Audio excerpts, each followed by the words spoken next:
Israel warned Hamas not going away as militant group claims victory in bloody Gaza war. Israel is fooling itself if it thinks it can win the conflict with the Palestinians by bombing Hamas into submission. An American foreign policy expert has warned. Both sides have adopted victory narratives following the announcement of the ceasefire which ended the bloody 11-day war, which killed 243 Gazans, including 66 children and 13 Israelis including one soldier. Ismail Haniya, the political leader of Hamas, said the outcome of the truce was a quantum leap in the history of the conflict with the enemy and said resistance rather than negotiation is the best strategic choice for liberation. The Israeli cabinet claimed the IDF has made great achievements in the war, some of them unprecedented.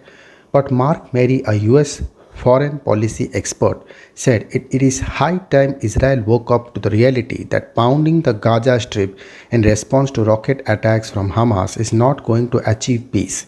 The warning with the senior analyst at the Quincy Institute for Responsible Statecraft, a Washington, D.C. based think tank that advocates military restraint, came hours before Israel's both war with Hamas ended in ceasefire.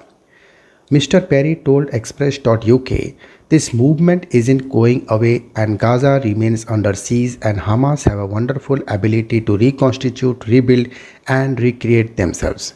So Mr. Netanyahu can tell his people, well, we have taught him a lesson, but they have taught them a lesson before and the lesson has never taken hold. So I think perhaps for Israel to adopt a different strategy.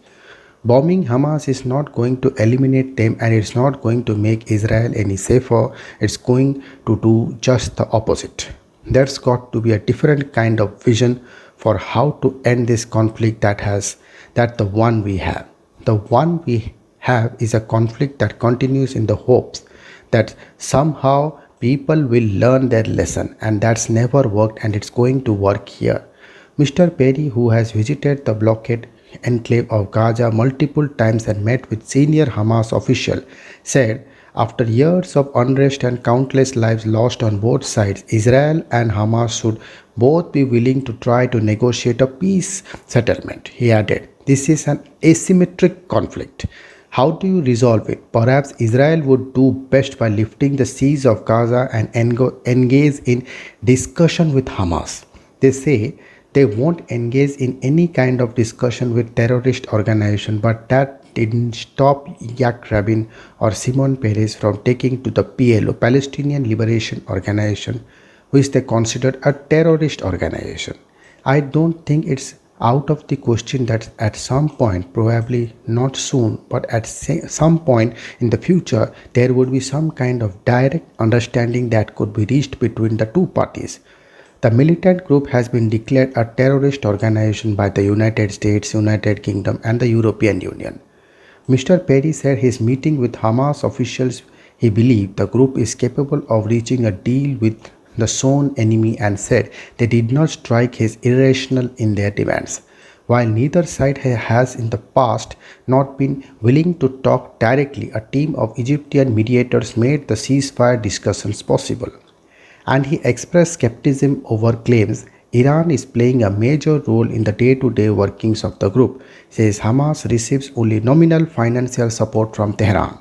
Mr. Perry explained Hamas is homegrown organization. Israel would love for us to think Hamas is an arm of Iranian revolution. It's absolutely nonsense. There's very little evidence that that's the case. Hamas doesn't receive its missiles from Iran.